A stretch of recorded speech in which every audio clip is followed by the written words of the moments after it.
So good and so juicy. Wealthy Black CEO. You won't see guys like me out in the public eye. It's like we're busy. It was sad to see that she sat on that call and cooked that. Turn off that damn laptop. They have a slew of single mothers peppered across many states. Mashing the little coin sound together as a mating call and bust open your legs for them. It's like Hunger Games Black Love Edition. Open up your dating pool. Open up your options. Look at that so smile. much peace and hope. Hello, Knockouts. Tanya TKO here, and welcome in. I have a very special treat for you all today, and I'm very excited about today's video. So I'm going to give you all a few moments to come on in because we are live, and I am going to be taking your live comments while we are filming this segment. Not only that, listen, happy Kwanzaa and Merry Christmas, happy holidays, everyone. Today, I'm going to be giving out 5 of my courses. 5 courses of Will My Man Be Wealthy in honor of today's theme, because as you see from the title, we are going to be reacting to a video of a wealthy Black CEO who breaks down the flaws in logic in Kevin, aka Kitten Heel Samuel's video, where he told an average mother that she was going to die alone if she did not lower her standards. Now, this has been going on for some weeks now, and I've been wanting to record this video because when I saw this, this video was like, it was like a baptism. Let me not be too dramatic. Listen, this video gave me life. Oh, it gave me new life. Yes, it did. Because when I saw this video, I wondered how many of my knockouts out there know what signs, what cues and clues to look for reading between the lines, to hear when a man is a good goals and values match, as well as how to find out if a man is truly wealthy, able to create wealth, and able to maintain the wealth and recreate the wealth if he's ever lost it. I'm also going to show you the things that you need to listen for between the lines. On this channel, you know, we do the arbitals, RBTLS, reading between the lines, so that you can tell whether or not the man that you're speaking to is even a good person, let alone a good match. Is he a good man? Is he a good person? Or a good match? And you all know that this is so important to me that I decided to create a game. And the game is coming out 2021. This is the decoder. I have a list of questions. It seems like a game. They're on cards, list of questions, where you will ask to your partner. And then on the back of the card, I give you the psychological cues and cues to look for. So you use the decoder. So it seems like a game, but you know what you're doing. You just put the decoder on the back of the card and you see what you really need to be listening to in their answers. And so I'm going to show you how I screen people for my matchmaking service to determine whether or not this person is relationship ready, etc. And this is a perfect example, and I can't wait for you all to hear this. So listen, this video that we're reacting to today is one that Crystalline from the Pink Pill did the interview of last week. And so what I want you to do is I want you to make sure that you support her original video. I have her link inside of the description. We're going to be jumping around through the video. I took some notes at the key points that I want you all to hear, but it's important. Like I said, support your sisters. Go over to her channel, watch her content, interact with her, watch this entire video in its entirety. And then, you know what? Come back over and let me know what you think about what it is that we discussed here. Me, I am Tanya TKO. I'm a self-love specialist on TanyaTKO.com. I am a certified clinical hypnotherapist. I am a certified life coach with a specialty in relationship coaching. I've been deemed by Fox and NBC as a relationship expert, and I am here to help you learn how to love one another, but most importantly, what? That's right, love yourself. I help you learn how to figure out from the viral content that we post how that applies to your own life for dating and relationships. So without further ado, I want you all to see something really quickly. I'm going to cue up this video that I want you to see. It just, when I saw it, it melted my whole entire heart. It really did. I saw the interview and then I started looking because there were some things that I picked up on in the interview. And then I started looking around, you know, seeing who Lance Growth is and I came across this video, which is one of the cutest videos I have seen. And I want you to take a look at this so you can kind of get a sense, an idea of Mr. Growth and what he's putting out there. I want you to just take a look at this. Everybody's ready? I just want you to just take a look at this and just how heartwarming it is. Here we go. I'm going to turn down the volume on this as soon as I get it to play. Here we go. I just want you all to take a look at this. Okay, so take a look. So look, and then he has the little doggy. Take a look, take a look. He has the little doggy, then he gets out of the car. Look, and then look at the little doggy. As the dog, and then he does the wide shot coming into the building, right? And then the dog is running, and then the little doggy's following him up the stairs. Then Mister's ready, get down to business. Puts on the glasses, and then logo comes up. I'm telling you, isn't that, when I saw that, I was just like, you know what? This guy has an amazing sense of humor. This guy, I just loved it when I saw it. What did you all think about that? I just wanted to give you an idea of who it is that we are reviewing today. He has a successful business, and you'll find out more about his business in the full video that you watch on Pinky's channel. So let's jump into the video without further ado. We have 414 people on the broadcast. Go ahead and thumbs up. Queen is saying, the dog is the best part of that whole video. Listen, I hear you. I'm not even a dog person, but seeing that dog just makes me want to go rug and hug it. You know what I'm saying? I know people can be. I have been transformed. I've been converted. So this is Pink Pill's video right here. And this is Mr. Growth in the talks with her. I'll come back and tell you the things that I want you to take a listen to. 2 minutes or less. Okay. 2 minutes or less. Start the clock. I'm St. Lucia, and I was born on the island of St. Lucia. It's a Caribbean island, about 160,000 inhabitants. It's only 25 miles long. My mom left the country when she was 25. I was 7, and she came to America. She worked on strawberry farms, selling toiletries to Mexicans who worked on the strawberry farms because there wasn't local stores. Went to school, got beat up a lot, started boxing, became a state champion light heavyweight, 178 in 2006.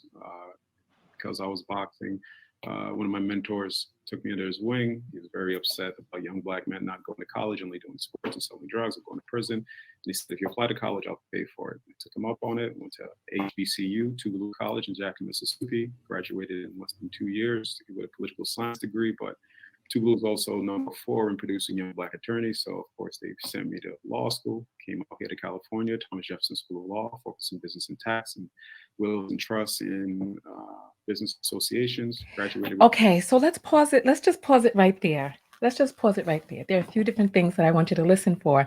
How many of you picked up on some of the things that I picked up on? First, he's from St. Lucia. He's a Caribbean man. That's one. Some of you also picked up on some other things. You all are saying that he's monotone and that he's speaking low. And that's very important for us to pay attention to, because I want us to, that's one of the talking points right there, right? So he's Caribbean. He came over here when he was a young boy. His mother was entrepreneurial or self-employed. She found a way to make money. It's always great when you see that they're the building blocks from starting young of enterprise, right? So his mother started enterprising endeavors when he was young. She was selling strawberries to the migrant workers so she found a way. She saw a need, she jumped in there. And as a little boy, he witnessed this, right? So that's one. He also said that he was bullied and he started taking up boxing, right? So whenever you hear that a man is into a violent contact sport like pugilism, right? There are a few different things that you need to pay attention to.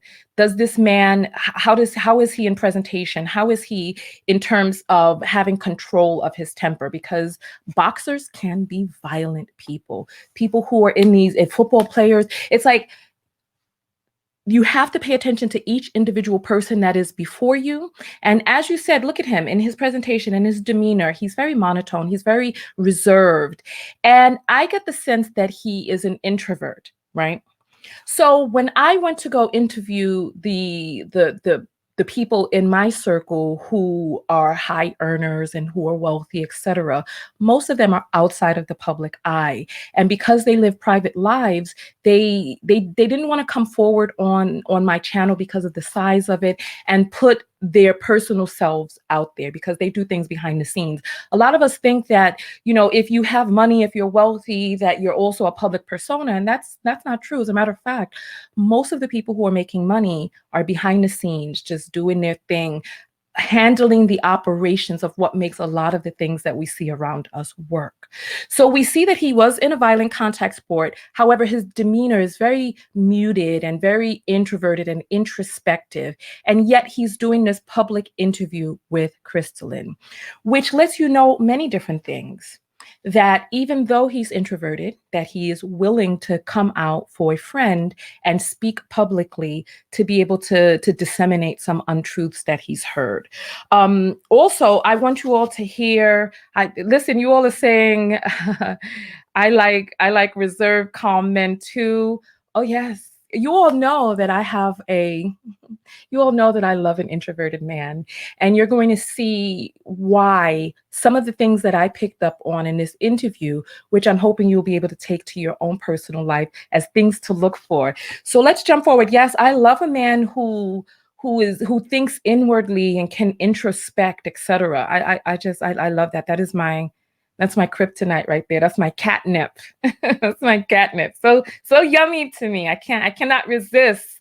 I cannot resist an intelligent, introverted man who is enterprising and does his thing. Let's jump forward.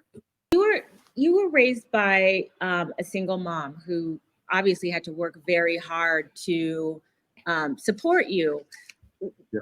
Can you talk a little bit about how that came to be, or? Yeah. Mm-hmm. Well, the moment we got here, I think mom got into a conflict with my father.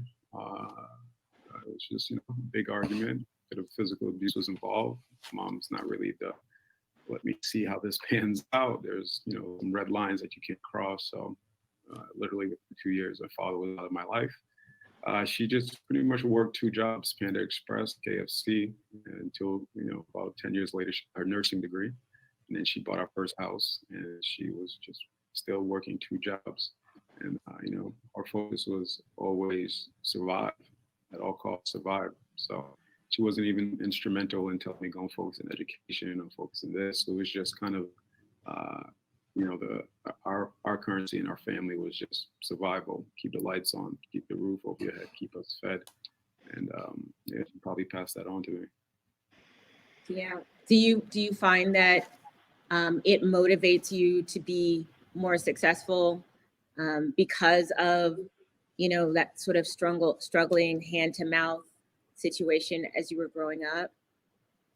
Yeah, it's weird. I think it translated into boxing for me. Boxing is probably the biggest part about my life.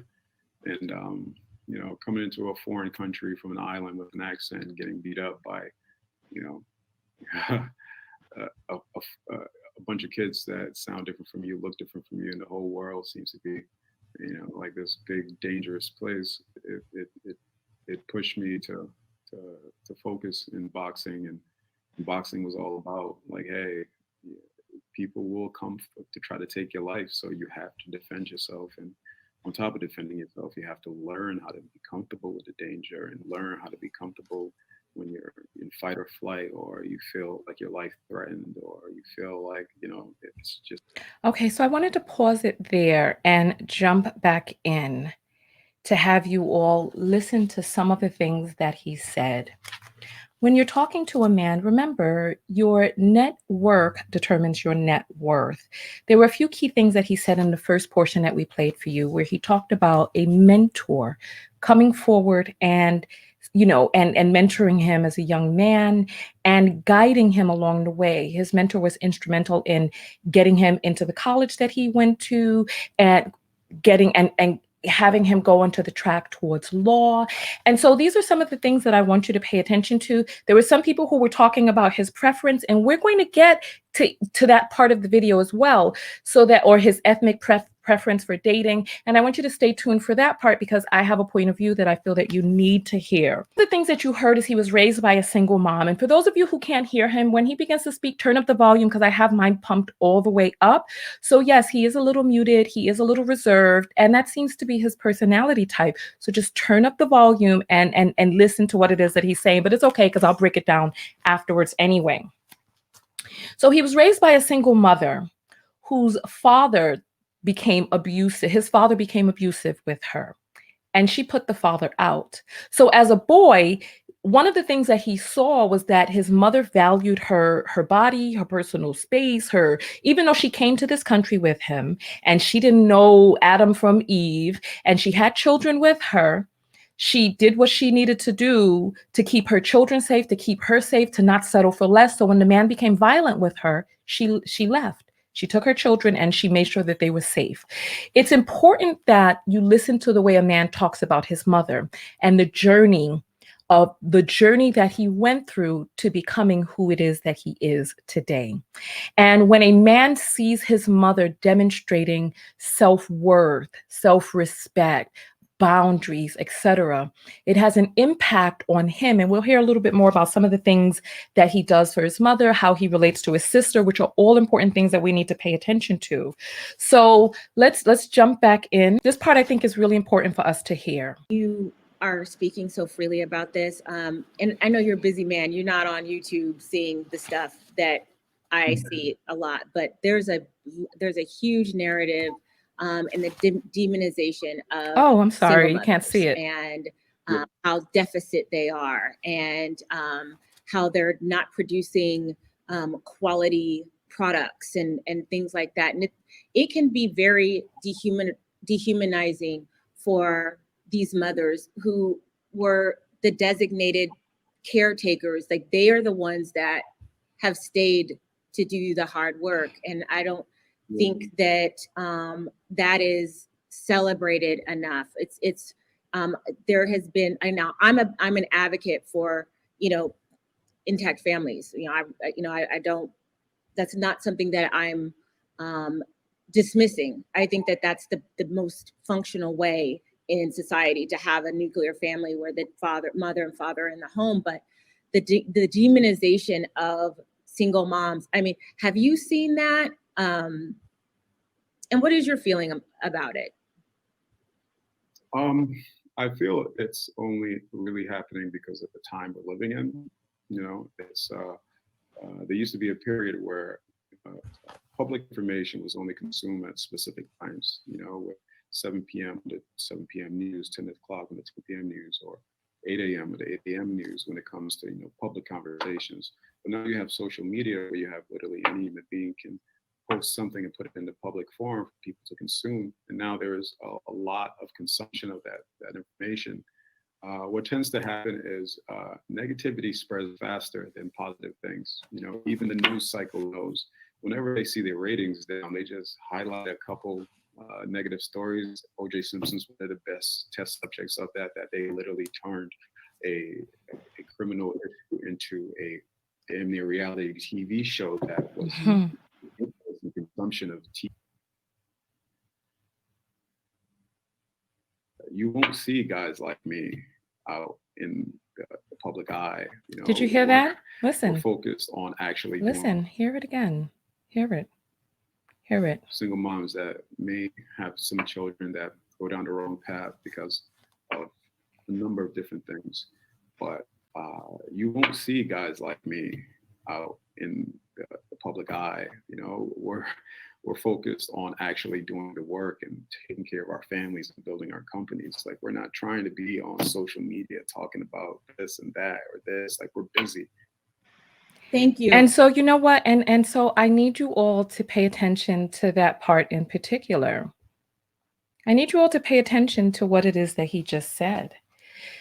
You won't see guys like me out in the public eye. We're busy. I think that we have definitely got to examine whether or not some of these men, first of all, if you just do a quick Google search, you will see that Pew Research has stated that the average Black man in America earns $23,000 a year.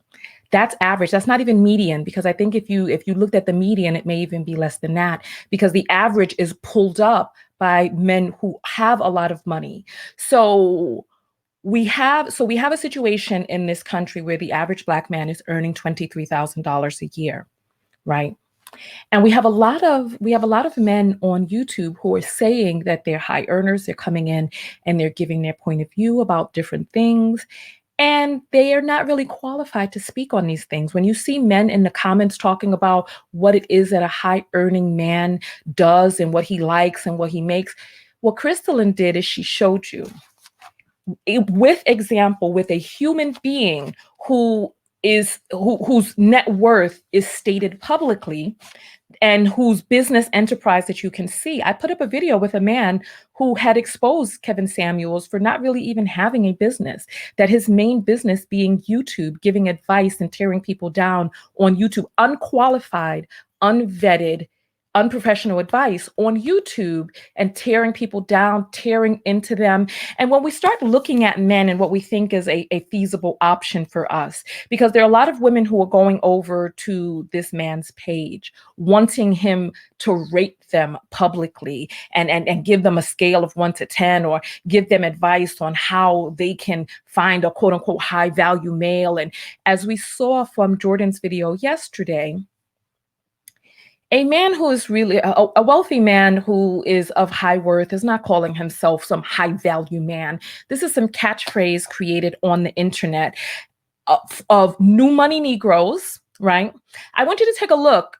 Crystalline did a video last week where she talked about hood wealth and how hood wealth shows up. I wish that I could react to all videos right now, but just go over and take a look at that, because she makes some poignant points where, you know how hood wealth shows up with the outward showings and trappings of wealth. And for those of you who didn't get a chance to take Crystalline and I's quiz last week, are you a class detective? It was a really fun quiz, and we're going to be sending out a breakdown of each of the categories that you would get on that quiz. So you can go over to TanyaTKO.com. Actually, if you go to the community tab here and you see the collab that I did, the collab announcement, the link to the quiz is there. It's a fun quiz, and then we're going to send you out a breakdown of each category.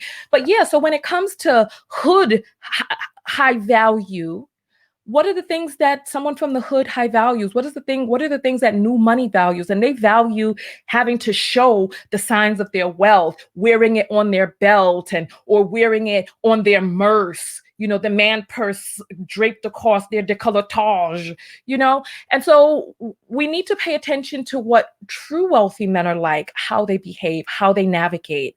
And they don't have the time to be up here on YouTube making 4-hour broadcasts each day. They don't. Even I, in my small little category, I don't have the time to do it. I just finished republishing the book, getting the edits and all of that done. I'm working on the game. I was working on getting this prototype made up, and they were just, so here's the, whoops, almost gone. This is the Magda of the decoder outside. So working on getting the prototype done, doing all of these business things. And it takes time. It takes an investment of time. And even this is why this video was late, because I have so many things that are going on behind the scenes, and I don't have the capacity to be on YouTube 4 hours a day, every day. I don't. And I definitely don't have the capacity to create a platform tearing people down or attempting to minimize them. When a person realizes their own worth, they realize the worth of others as well. So let's continue to go forward. Welcome in, everybody. Thank you, Buddha, for putting up the link to that quiz. Thank you. All right, let's continue to go forward. All right, so we're going to jump into the definition of a high value man. I want you all to hear what he describes, because we heard what Jordan described as a high value man. So let's listen. I think a definition of a high value man is somebody that has strong principles. That, and I don't mean strong principles that is the code I live by, but strong principles that has a beneficial impact on either his family or society. It's just that simple. Like, because every day I look at stepping outside my door, like I'm going to war every day. The moment I step outside of my home, my peace, my realm, when you step outside the door, it's war. People are trying to take money from you. People are trying to, seduce you to buy their products. They're trying to get you to join their opinion on some public forum. So you have to have like strong principles to say, these are the things that I live by. And those principles are also the motivating tools that can help you not just sit still, but move forward. And it's about, what are you moving forward for? Like for me, when I came to California, I had two simple goals: move my baby sister out here, retire my mom. Two simple goals. Did you hear that? Move my baby sister out here. And thankfully, funny enough, my mom. Listen, oh my God, my heart just flows over. Did you all hear that? I see you all are talking in the comments, which is fine, but make sure that you're paying attention, because that's what this video is all about. Did you hear him? He had two goals moving to California. What were those two goals? Pop quiz. What were those two goals that he had when he moved to California? And this is so important, because when we start talking about whether or not a good man is a good match, we want to listen to how he refers to his mother. How is his relationship with the women in his life? How is the relationship that he has with women from his past? Listen, we're going to be hearing it. We're going to be hearing it. And Skelly says, did you hear that? No mention of father. He's already spoken about his father. And the thing about it is, once a human being is in the world, we can't shove them back up in and decreate them. Once a human being is in the world. And just like with Jennifer Hudson, remember when Jennifer Hudson lost all of that weight, right? Once she gave birth to her son, she said, you know what? Things have to be different. I have to change. So there's some people who live a different life, have different standards, but when they see this innocent little cherub depending on them and looking up to them for direction, things change, and they realize that they have to do things differently than they did before.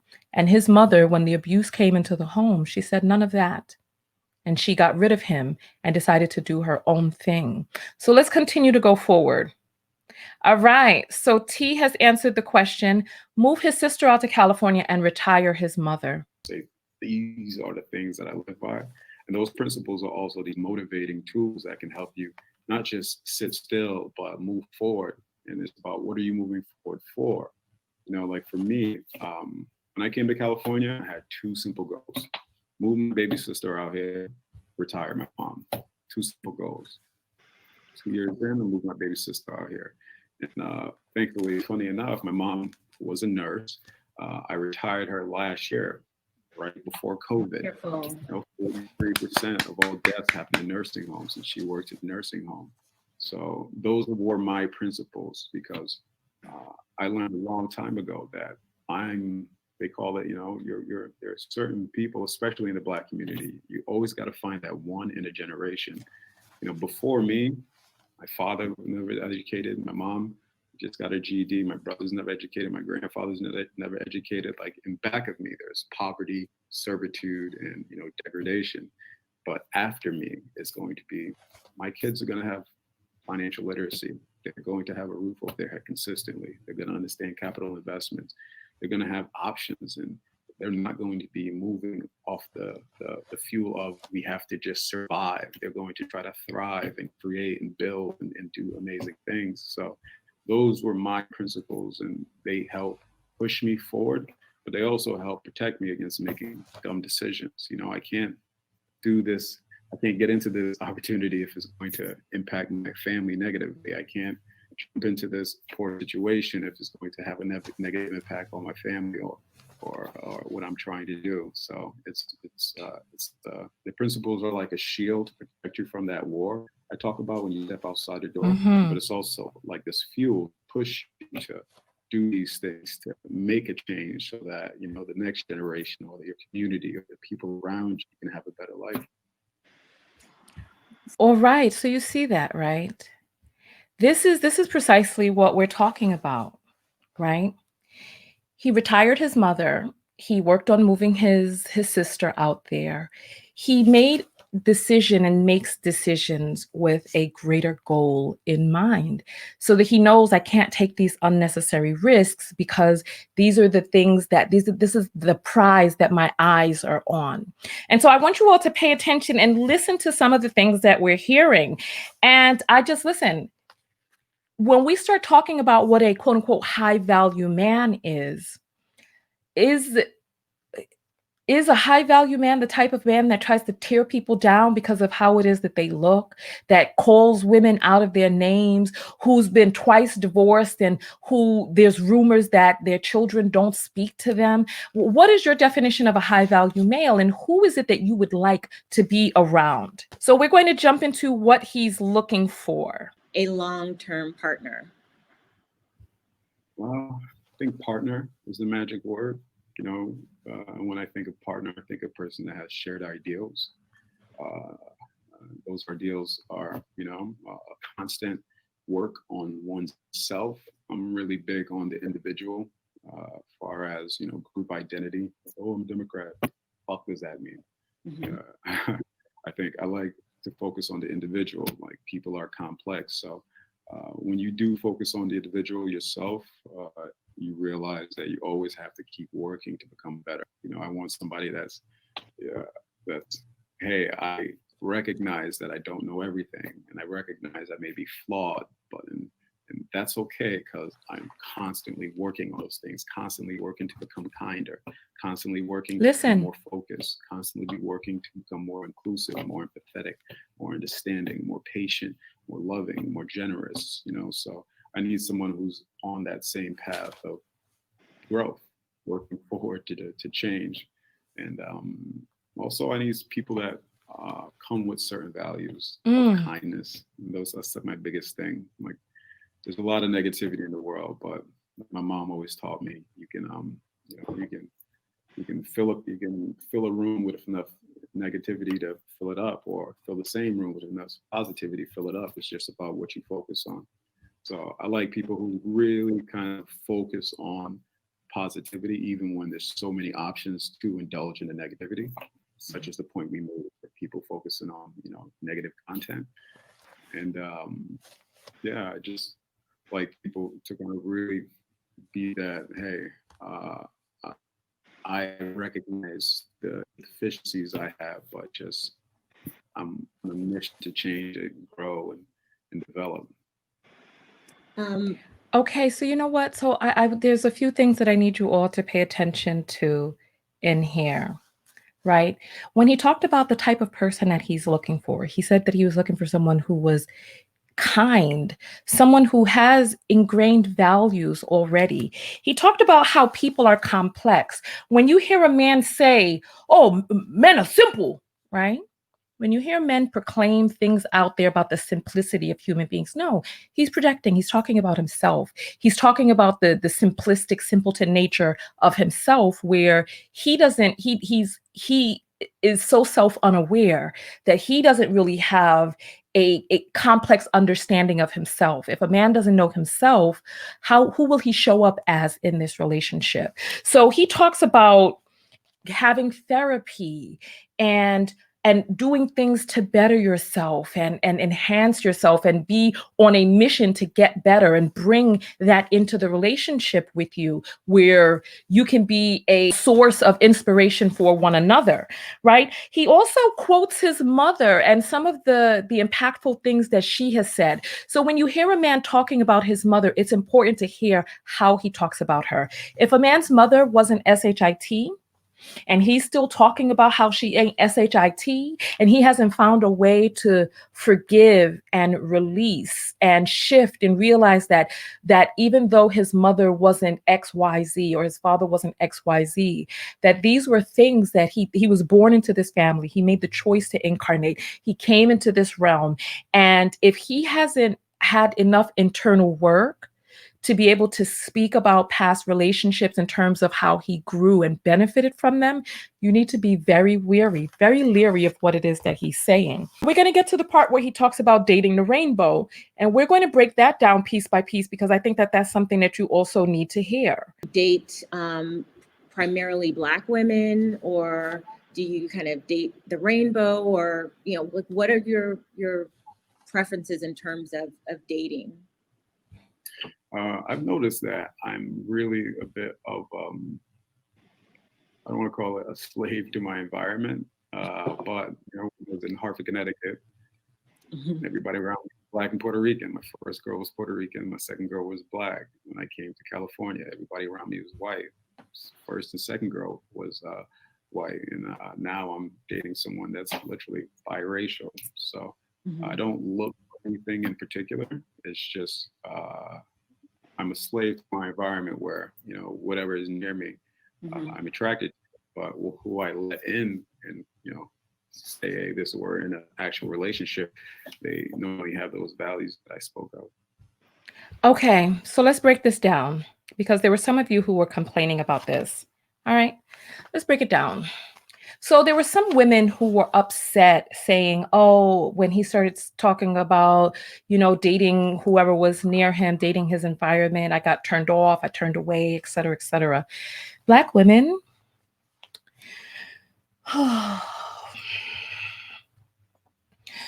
let me put down my notes for a second and let's dive into this real quick. Because, I'm a Black woman, right?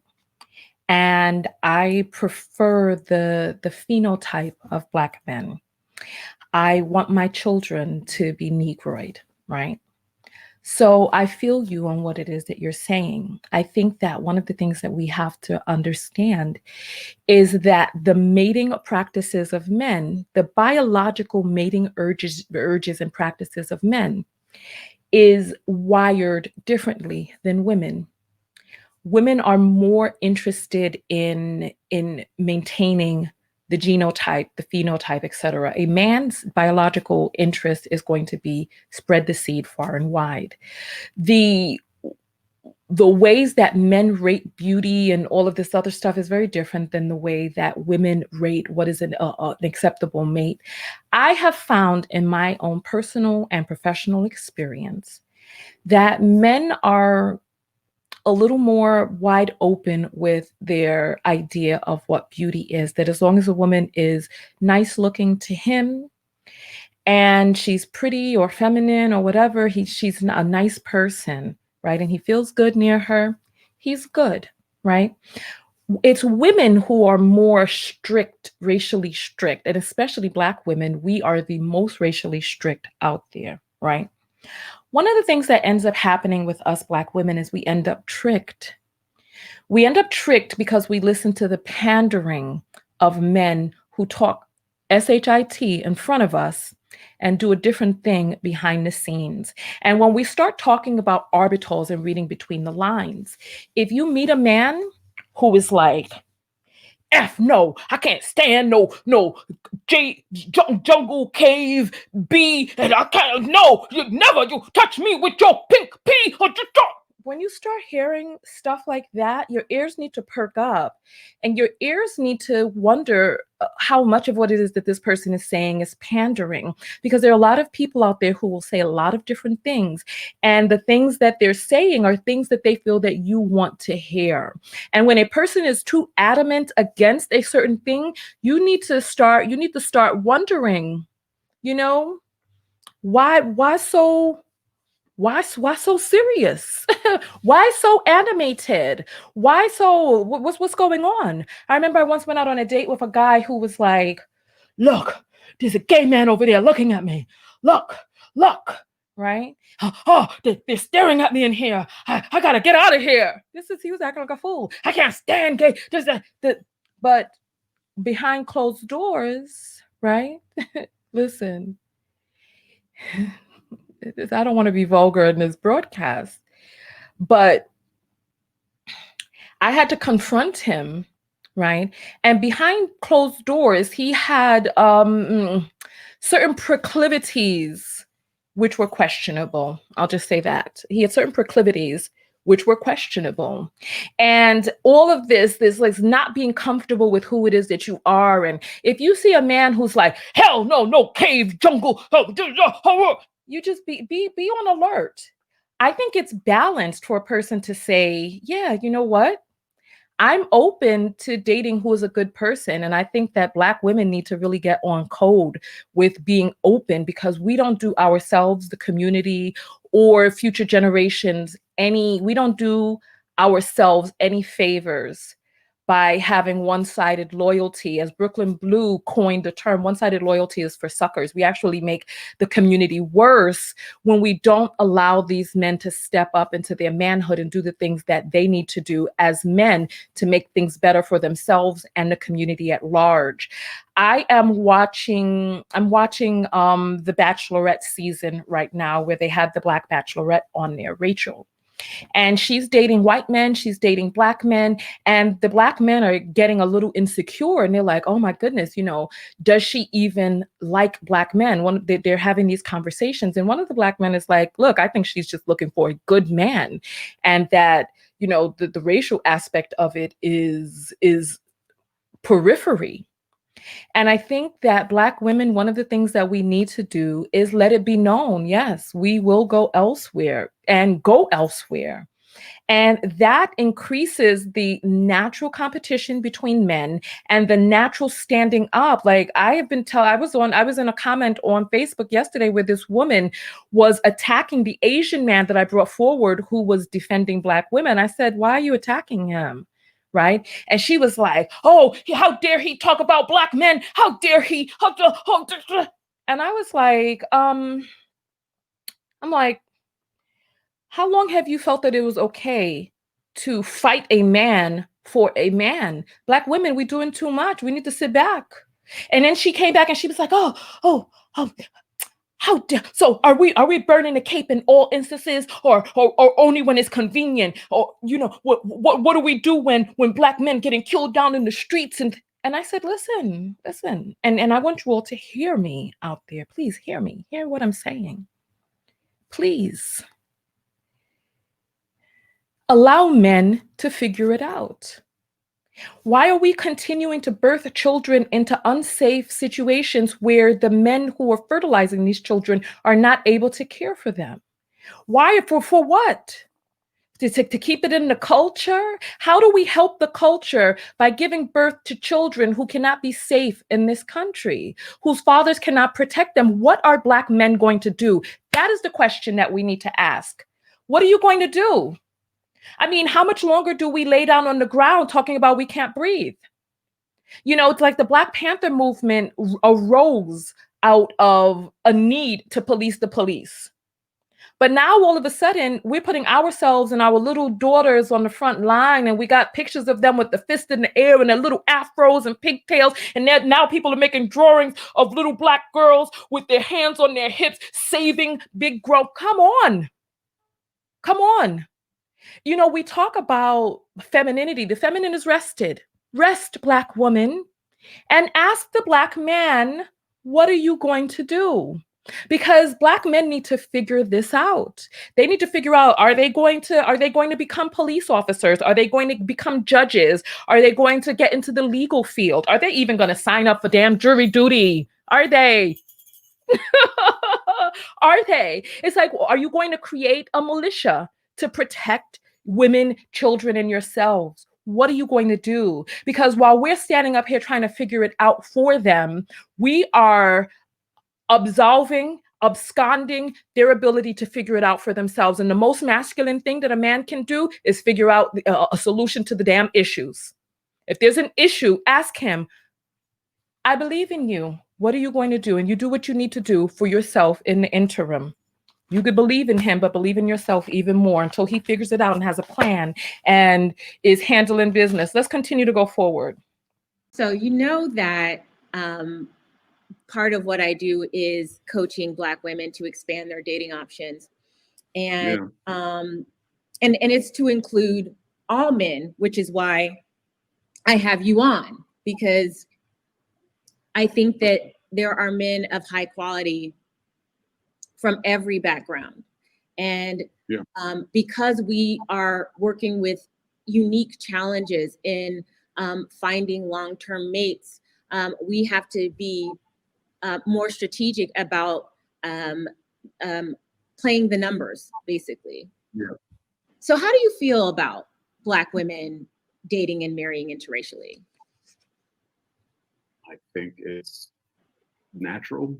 They have to do it. I mean, it's like I don't know. I think it's the idea of only dating your race is a bit archaic, and it's an old idea from a very troubled time. No matter what, I mean, you look at the Black Lives Matter movement. This is one of the first times in our history as an American society where we've literally stopped and said, okay, there's a cancer here, and it is pervasive and it's troublesome. And when people stop, what they did is literally look back, All right. So I just want you to pay attention. He talked about how it's natural for Black women to swirl, etc. Right? I think that one of the things that I find about Mr. Growth, one of the things that I find about Lance is that he's so balanced and he's so introspective and he's thought about so many different things and thought about the larger implication thereof. And also, I think that we need to be extra careful. I told you all in the broadcast that we did last night, the Merry Christmas broadcast, there was a male from my extended circle who reached out to me angry, right? Angry. Because we've been talking about the reality of what exists in our community. And he's angry because I brought Jordan Harbinger on to talk about being a millionaire, what millionaire men like, etc. And I find that there are a lot of Black men who became angry. Go look at the comments. I had to block a lot of people last night. And I don't block. It's very difficult to get blocked on my platform because if you're not just like a straight ignorant troll, I feel that you're entitled to your opinion. But I had to block a lot of Black men last night who had different things to say on my channel over the course of this year and years past, who became so triggered by a Caucasian male coming out and speaking about what millionaires like, what millionaires prefer behind the scenes, because there's a lot of faking of the funk that's going on out there. Like I said, the average Black man is making $23,000 a year. And by definition, by just mere statistics, each person in the comments is not going to be a six-figure earning individual. If you look at what percentage of the Black male populace in America is making more than six figures, we then become we begin to realize what an anomaly it is. Listen, there are 2 million more Black women in this country than Black men. It's kind of like, I don't want to say like bargain basement shopping, but it's kind of like digging. I mean, we've all gone to these bargain basement stores where you're digging through all of the stuff that's on sale and you're trying to find something that's right for you from all of the stuff that's thrown down and around. This person that I got into the argument with was going on, who is Jordan Harbinger? Women don't like him. He can't pull no women. I said, this is a married man with children who's taking care of his family. I said, where is your wife? Where's the family that you're taking care of? And this Black man who is upset at the definition that I give of conquered males, he's like, that men don't find their worth by that's what women do. Women find their worth by who they can marry, whether or not they have a spouse. I'm single, and he's out there mingling, right? Single, ready to mingle. He's out there on the prowl. And I said, you don't see. It's like you don't understand how you fit into the very stereotype that you are contacting me to refute. He's talking about how this man can't pull no women, how women don't want him.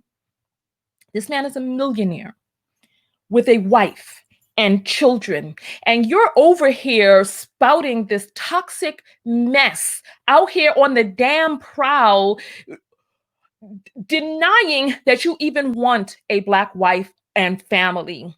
So it's like some of these men are taking their 2 little nickels to rub together and smashing the little coin sound together as a mating call for you to come in all your Black glory, your Nubian essence, and bust open your legs for them into the air because they have 2 little nickels that they're rubbing together. And far too many of us Black women are falling into this doggone trap. We're falling into this damn trap, right? And I'm here to tell you, please, Open up your dating pool, open up your options, realize that you don't have to mess through all of the thrown down stuff that doesn't want to come home with you anyway, who doesn't want to fit you right, whose buttons are going to bust out and seams are going to come apart. Why? When there's high quality, handmade things that will come to your home and give you lots of joy and happiness for years to come. I'm making the analogy, but I hope you understand what it is that I'm saying. Crystalline did a video a few days ago with the author of His Marriage for White People. It was an amazing interview. This is what I'm saying. Go to her channel, support her channel, watch her content. She has a lot of great stuff on there, right? In this video, he talks about how Black men who make the most money are the least likely to get married. Right. So as you see already, we only have 21 to 27% of Black men getting married, period. Of those, the wealthiest of Black men marry interracially, right? And of those that are left, they don't marry anybody. And he gave this quote that just made a lot of sense to me. He said, "Why close up shop when business is so good?" So Black women, we're so available. So many of us are so desperate for a man with Negroid features and Negroid DNA who has two nickels to rub together that we are in competition with one another, fighting each other for damn scraps. Oh my goodness. Crystalline, we need to do another video. Crystalline said, this is what she said, and I laughed. When I tell you I laughed till I nearly choked, I guffawed till my lungs were spasming. She said, it's like Hunger Games, Black Love Edition. And this is how we're out here with our bow and arrow, chopping each other down, trying to come up with ways that, and it's like, it's unbelievable. It's survival of the fittest out here, where now we got women who are contorting themselves in all different types of ways, hoping to be able to snag this elusive Loch Ness monster. And I'm saying, open up your dating pool. Listen, I get it. And this is why I'm doing the matchmaking service. Connecting people, connecting Black American women with Black men from the diaspora who are also in the United States. So somebody like Lance would be perfect candidate for my service. Somebody who is Caribbean American, who was raised in this country and who understands how to navigate in America. Because one of the things that we need a buffer between our cultures. So a person has to know how to navigate in America. A person has to be able to have their papers, etc. But we need to introduce ourselves, especially for those of us who love the features of Black men and want Black babies, etc. We have to broaden our pool. And there are a lot of women who I hear whenever I make these statements, they're like, oh, Caribbean men are worse. Oh, African men are this. Okay, fine. Don't take the service. Continue to do what it is that you've been doing. Just dig through the racks. Do it. It's like, okay, all right. It's more for the rest of us. Because I think Lance I think he's juicy.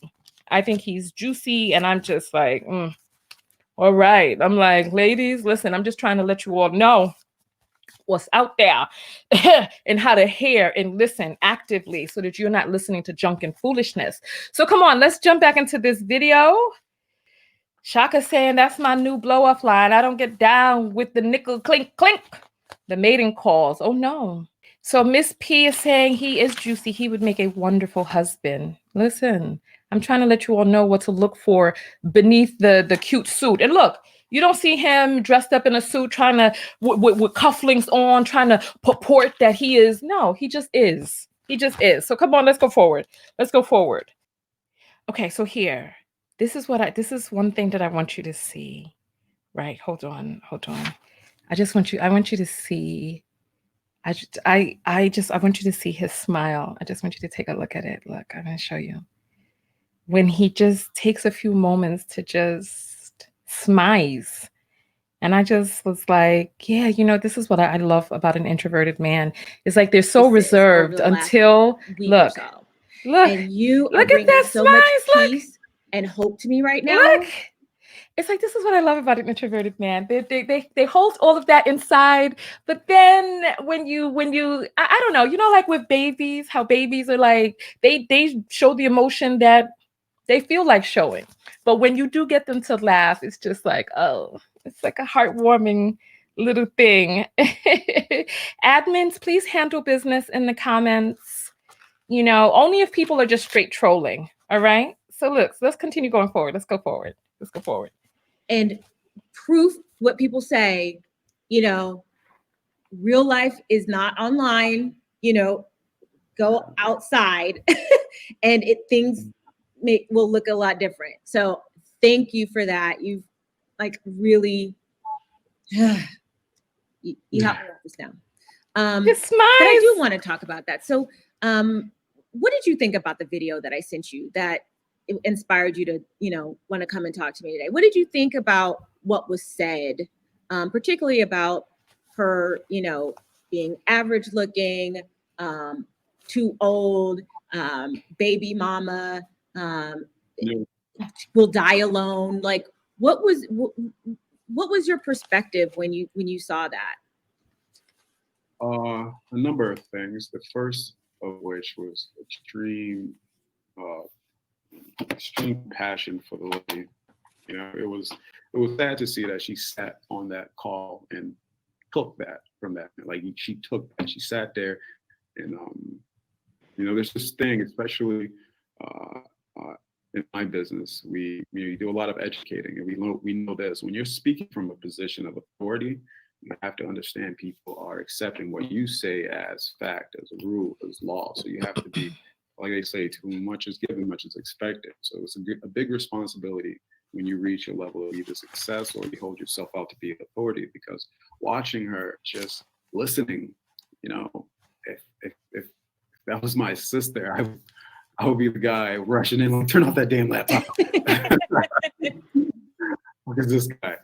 But the first thing was compassion, because, yeah, you know, I have a baby sister, and it's funny.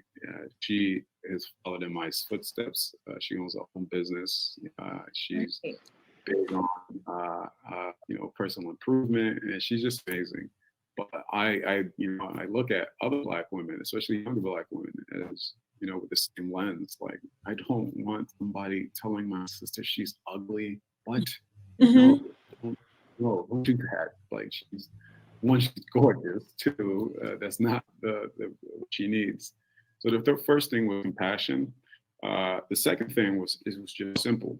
It was like this glaring look at, wow, look at the old generation, you know, because he was an older guy. What was in his 50s. Yes. And watching him just kind of prove my point, you know. Like I said, with the Black Lives Matter movement, it forced us to look back and see the deficiencies we had, in, you know, the racial injustice. But, you know, while we're yelling Black Lives Matter, we need better support and help. No one's really having the conversation of the actual impact this thing has had. You know, it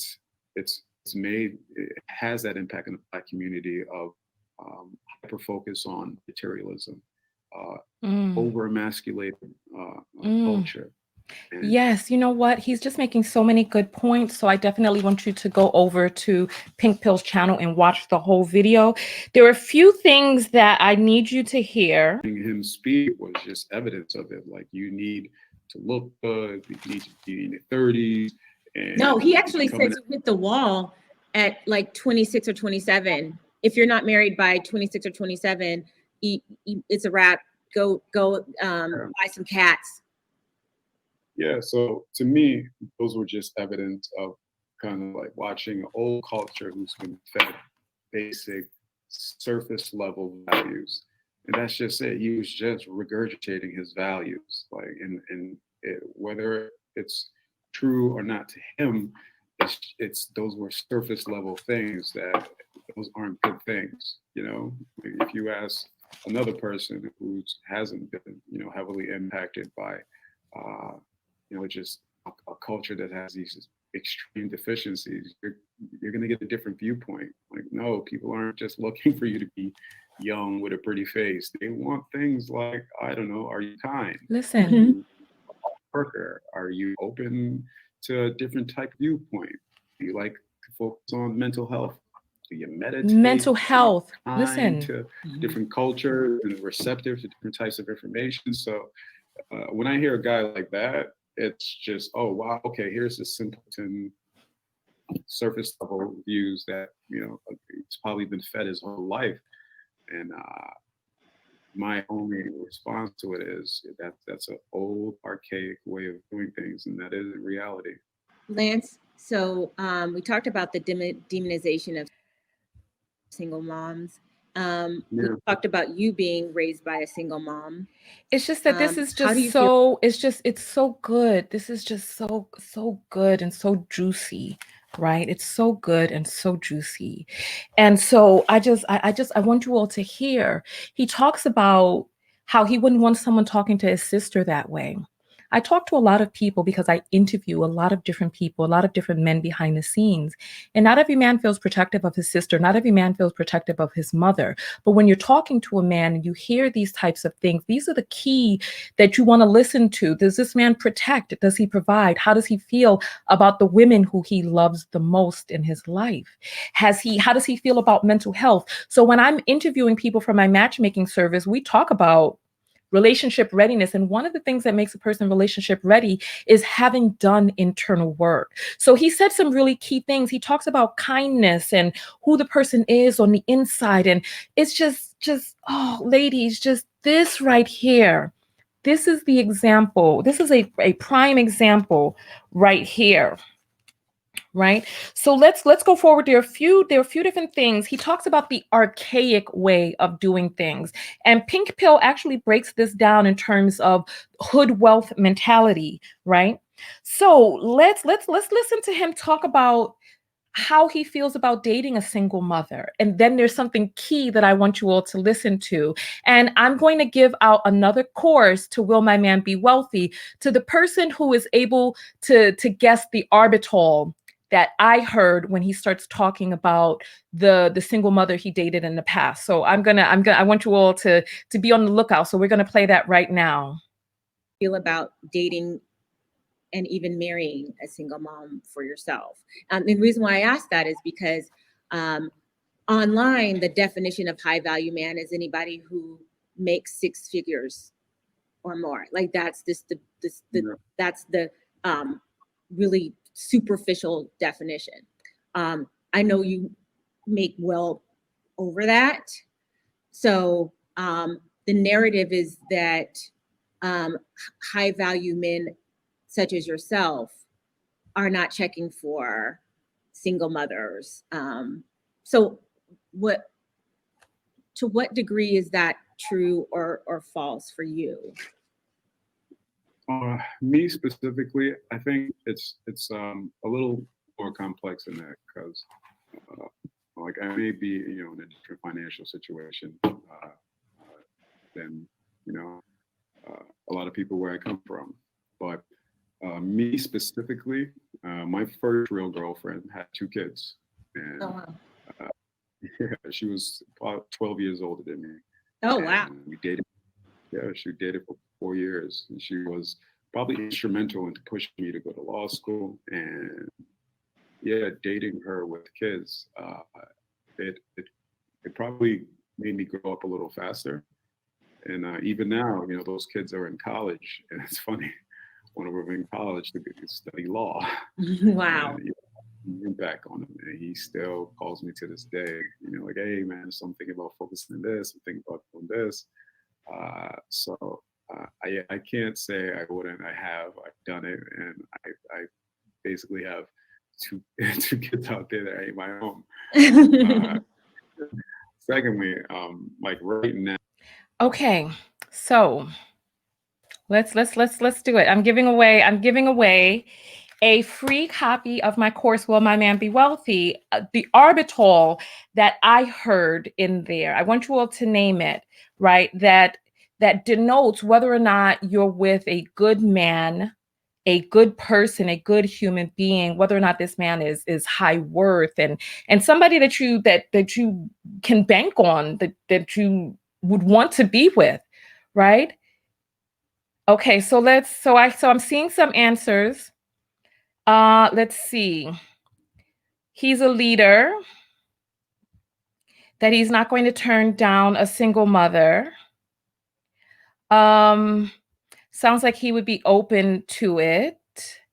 Let's see. Still haven't found the answer. I can be with whoever wants to be with me, whether he has kids or not. That's not answering the question. Pink Pill is holding it down in the comments, fighting. All right. So let's see.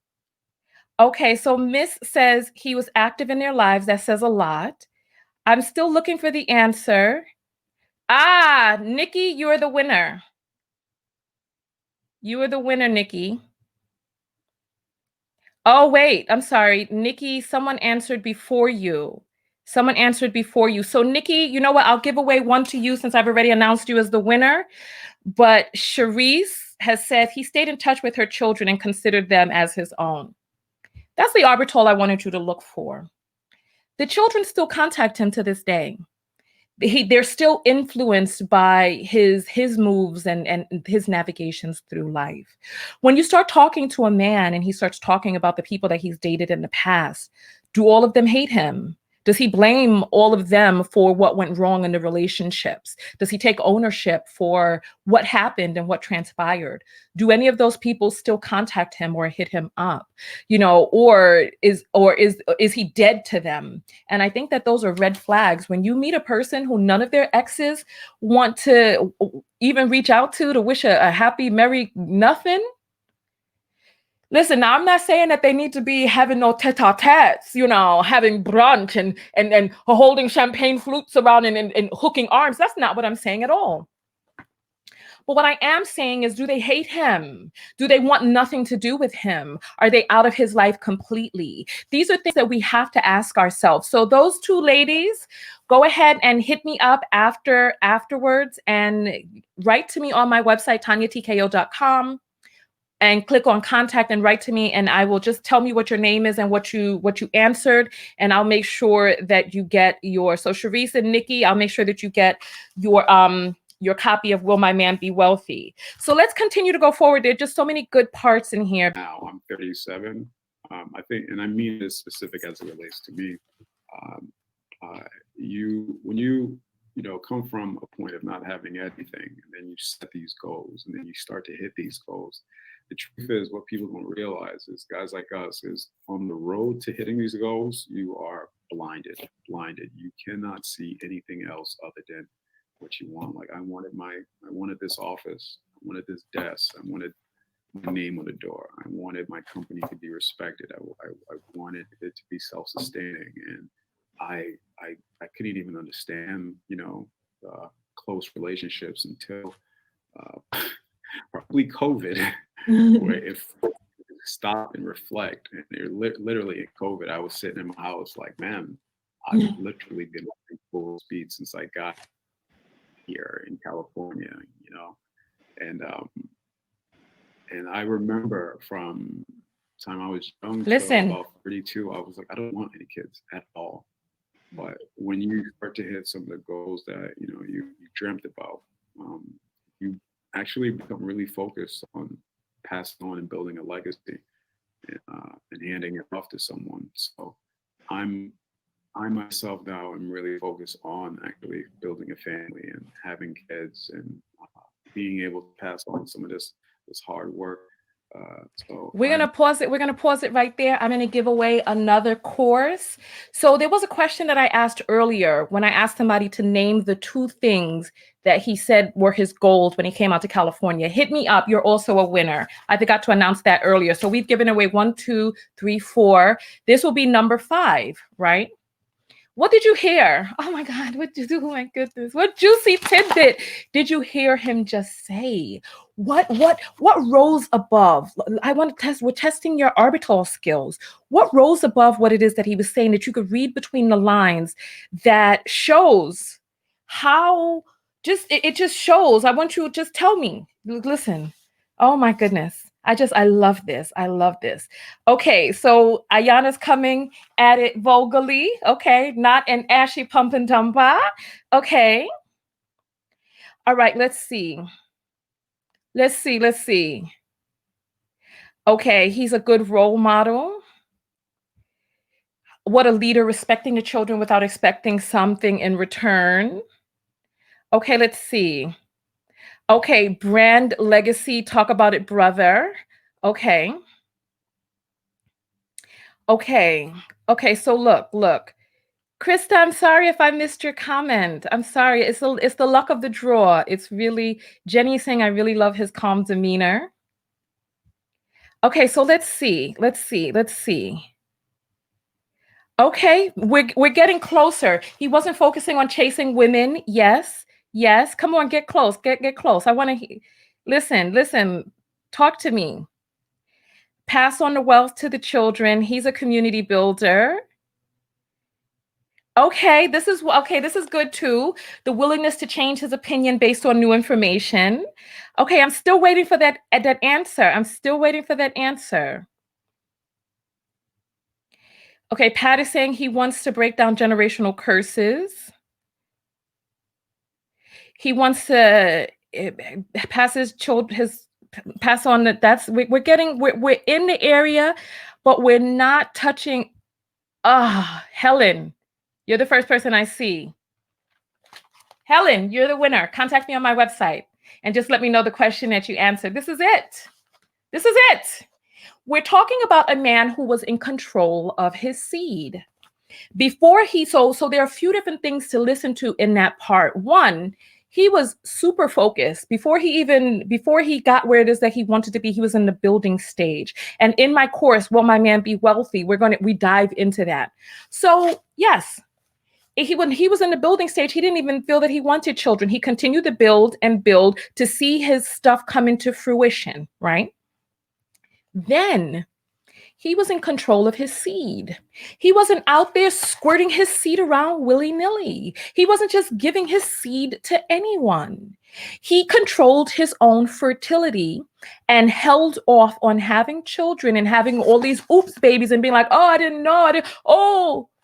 He was hyper. This is part of the reason that I love me an introverted man. I do an introverted businessman. That's my weakness. I do.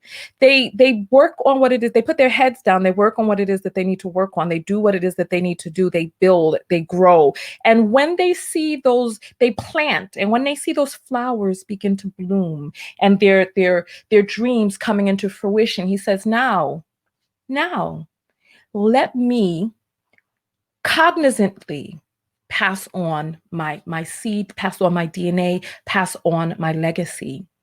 So I think that we need to hold men to higher standards because far too often we are allowing men to consider themselves these high value maids talking about single mothers when they have a slew of single mothers peppered across many states.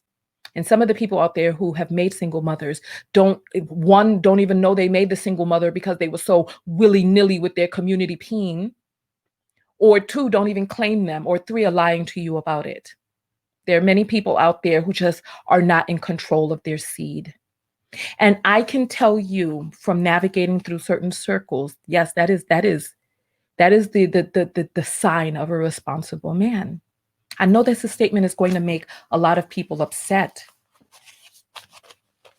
That is the sign of a responsible man. Right there. Control of your fertility. So thank you to the people who answered. Make sure that you write to me. Yes, come to my website. If you've won one of the prizes, come to my website and click on contact and just send me a message. So now we're going to talk about whether or not he will date a woman who's a single mother. Let's listen. I personally I'm about having my own family right now. And that's specific to me. So I can't give you like this definitive answer. No, okay. Okay. So some of you were arguing in the comments about that statement. Yes, he said, I am about having my own family right now. So if we're going to do the orbitals and read between the lines, he wants to produce his own children and create his own family right now. But listen to what it is that he says next. This is the important part. And this is why when we listen to a conversation, we have to listen to the whole conversation, not just sound bites, because he then follows it back up. So here, let's listen.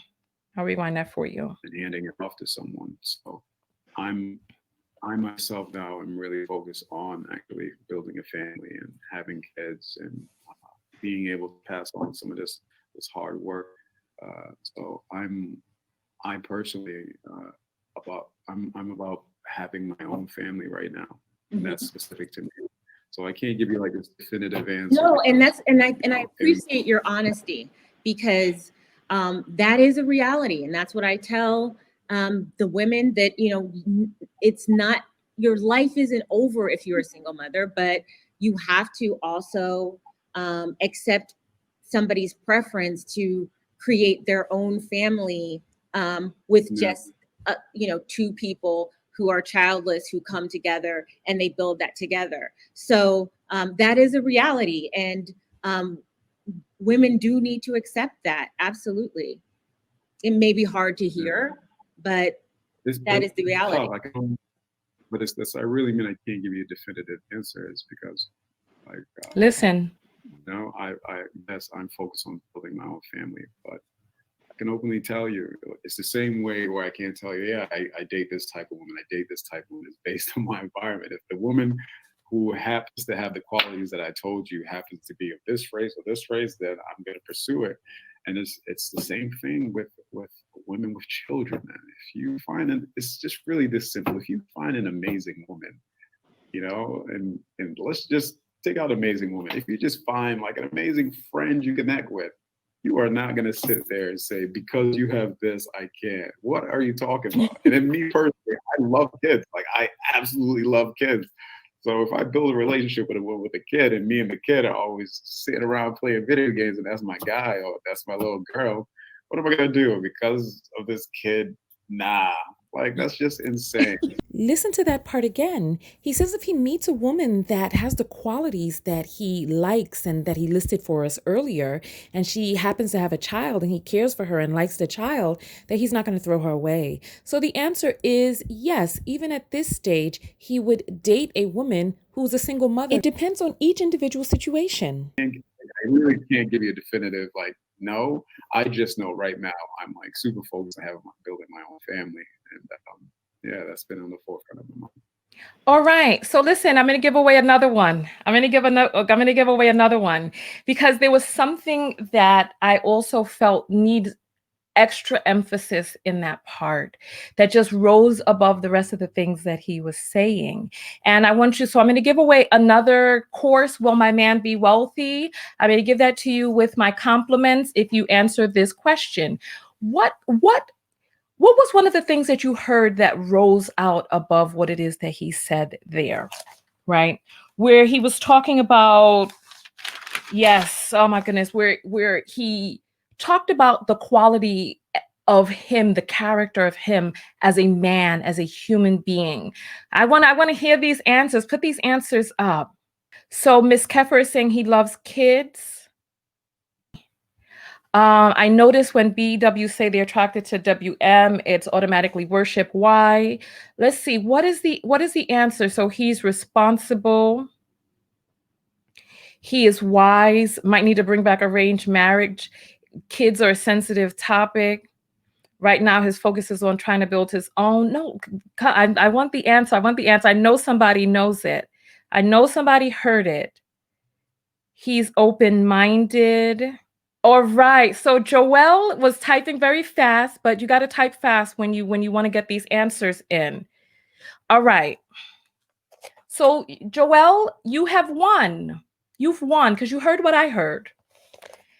He says if you meet an amazing person, if you meet an amazing friend, far too often out here. So listen, Joelle, write to me on my website. Come to TanyaTKO.com, click on contact, and then just tell me the question that you answered, and I'll get you over your free copy of Will My Man Be Wealthy?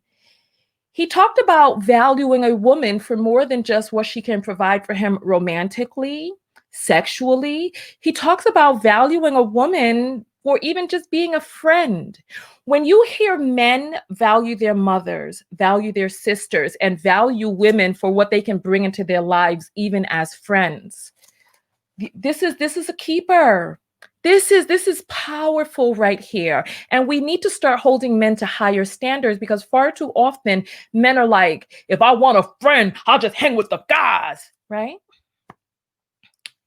And those type of men are now finding themselves in depressive states because they don't really have deep connections with people.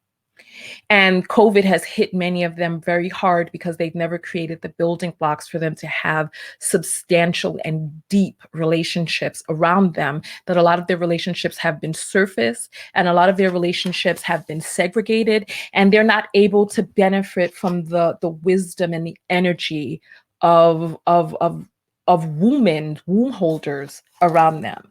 So that is what I heard. So prize winners, make sure that you contact me, right? There's a few more pieces that I want you to hear. There's three more pieces, right? So we're going to talk about him being raised by a single mother and also filling the void. So let's touch base on that right now.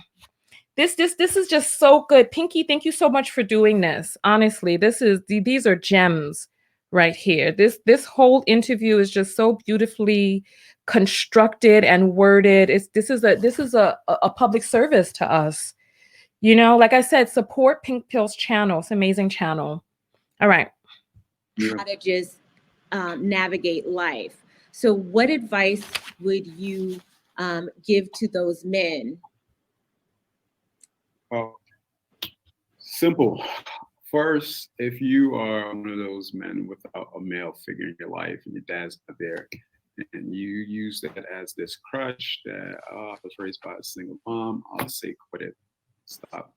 I'm beyond thankful that I was raised by a single mom. Like, I sometimes think about what my life would have been like if my father was still in my life. It's just insanity because this is the truth. There is this void and it's this deficiency of just this human being that you know they can relate to you on different levels that your mom can. Yes, that void's there, but fill that fucking void, because when I didn't have a father figure, truthfully, I sought out mentors. The guy who paid for me to go to college, CEO of a business, the first person who grabbed me by my arm, looked at me in my eye and said, "You do know you can think." Was State Senator Gary LeBeau. He also happened to be a teacher at my school. The second person who pushed me to go to law school was my coach, who said, "Kid, yeah, you're the state champion, you know how to fight, but you actually have a brain in there." So to me, I was lacking a father figure, but when I filled that void, I filled it with senators, CEOs, and goddamn lions who built me. Yes. All of those things inside me. So I'm thankful because my dad is still working in the same liquor store, stocking the shelves. Once we came to this country like 30 some odd years ago. Wow. And the reason I'm here isn't because I just had this great idea and this plan. I went to law school, talked to my coach. The guy who paid for the law school, to this day, I have a conversation with him once a month about business, about life. And he constantly gives me advice. It's just that simple. Like, if you're missing something, it's not out there. Go out and get it. Grown men, I'm the mentor to a ton of kids all day. I've helped them get into school. I've given them money to pay for school supplies, give them money to pay for clothing. Like, I was just handing it over because I'm just passing it down. So to those who use that crutch, like, oh, I don't have the father figure in my life. It's like the internet. It's like Google. You don't know a question, Google it. Right. It's there. Find it. It is there in abundance. There is an army of strong men dying to hand over what they know, their access to their resources. They'll give somebody to light up, because once you do get into this position, you're only sitting here with this gratitude, and you just, only way you feel like you can pay homage to it is by handing it down to the next. Because I wasn't the smartest dude in my school. I got 2 friends on death row. How many friends in the dirt? And I got a ton of friends that were way smarter than me, doing less than me. And I know it wasn't just my natural innate instincts. It was, my ability to work hard, a bit of luck, a shit ton of help from older men, older women, by the way. So all those men, it's just, if whatever you're lacking, go out and get it, because it is there for you to help you move forward. I love it. Thank you so much, Lance, for sharing your perspective as a high value man who is in my network, who I admire. There are a lot of women, young women, some even in their late teens, who watch, and they're looking for examples of quality men. And so it's my goal to try to present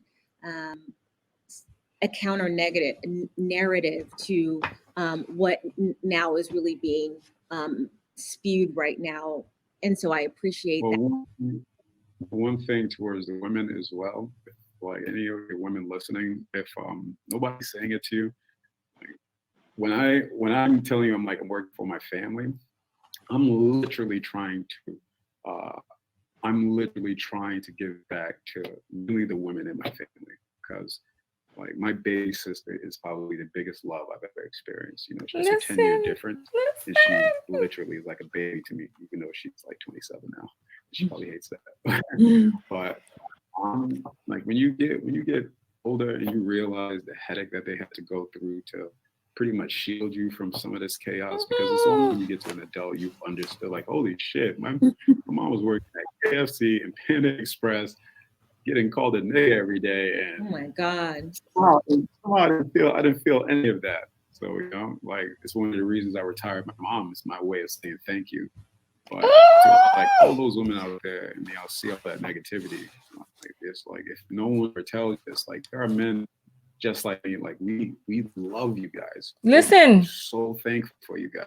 Like, we understood during that time that you're working hard and you're handling us as a goddamn baby. Like, yeah, when we become men, we're not just like, okay, thanks for the work. Like, there's not a day that goes by where I'm just not thankful for the stuff that my mom has to deal with.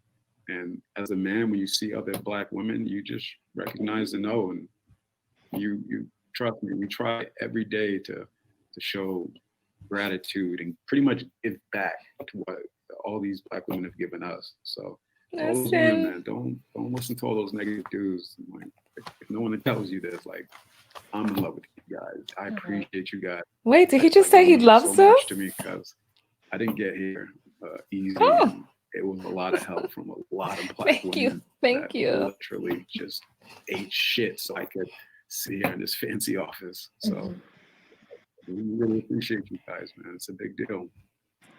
All right. You know what? Listen, I really need you all to look at the Pink Pills video. Watch the whole thing. It's just, oh my goodness. What did you all think? You know what we're going to do? We're going to, I don't like to broadcast for more than 2 hours. And this was an 1.5-hour video. Remember, this will be edited down and this will go up onto Tanya TKO TV on Facebook and also on YouTube. What did you all think of this interview? I'm melted.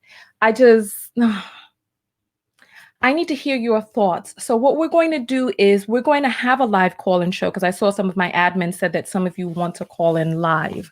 So what we're going to do is we're going to open up the phone lines, except what we're going to do is we're going to start a new video so that we can be able to have some more time to be able to broadcast. Because like I said, I don't like my videos to be longer than 2 hours. And so we only have half an hour more until this becomes a 2-hour video. So rather than just continuing on in here, we're going to stop this video here. I'm going to thank all of you for coming out. I gave away about 6 courses on this broadcast for Will My Man Be Wealthy. So I'll show you all real quick what people have won.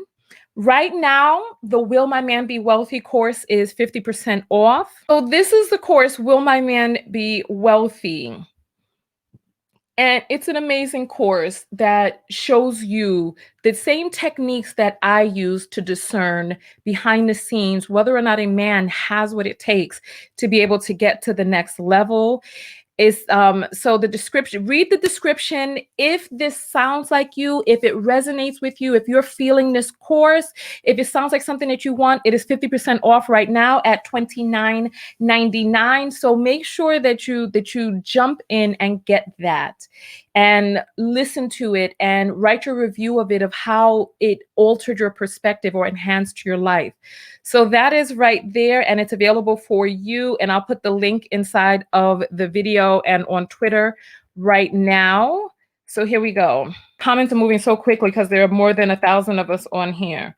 So make sure that you have the video thumbs up. There we go. The message is pinned up at the top. So if you want to go get the course now that it's 50% off, go and get that now. So what were your thoughts about this video? What were your thoughts about the things what did you learn from this video? How will this video be able to assist you in altering how you navigate in life? What were some things that he said that really kind of stood out to you as learning points or teachable moments to you? And Yvette is saying, this is the definition of a real man. If only there were millions of him. You know what? Listen, there are a lot of great men out there. So I said they just noticed my antlers. There are a lot of great men out there. And it's really up to you to, to alter your own internal vibration to attract to you what is for you, right? It's up to you to do that. It's the holiday season and there are people who do want to call in. So I'm going to start a new video, open up the phone lines, and then allow you all to come in.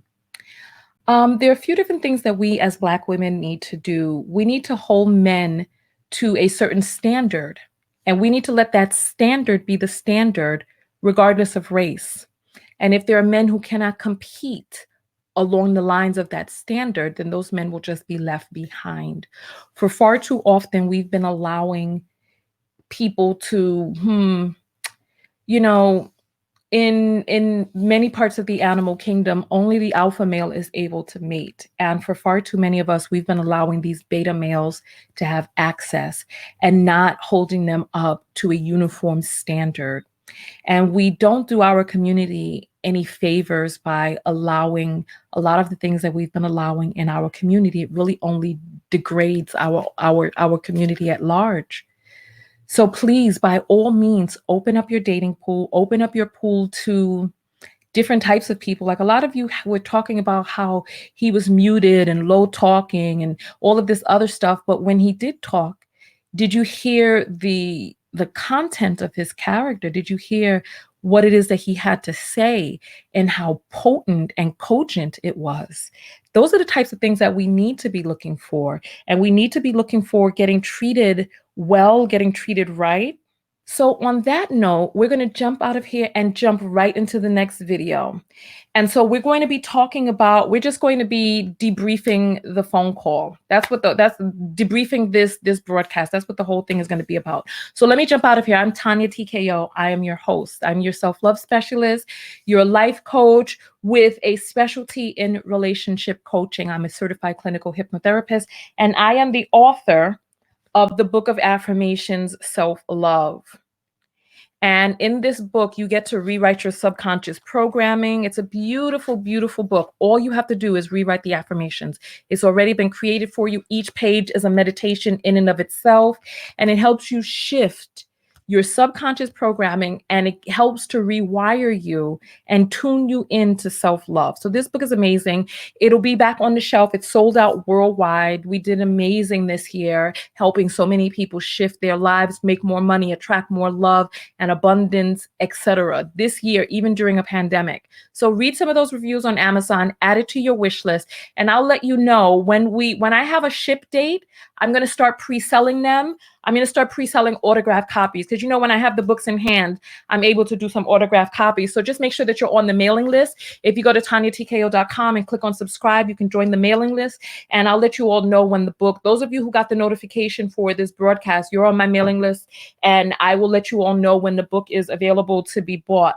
Okay. So I appreciate you all coming out.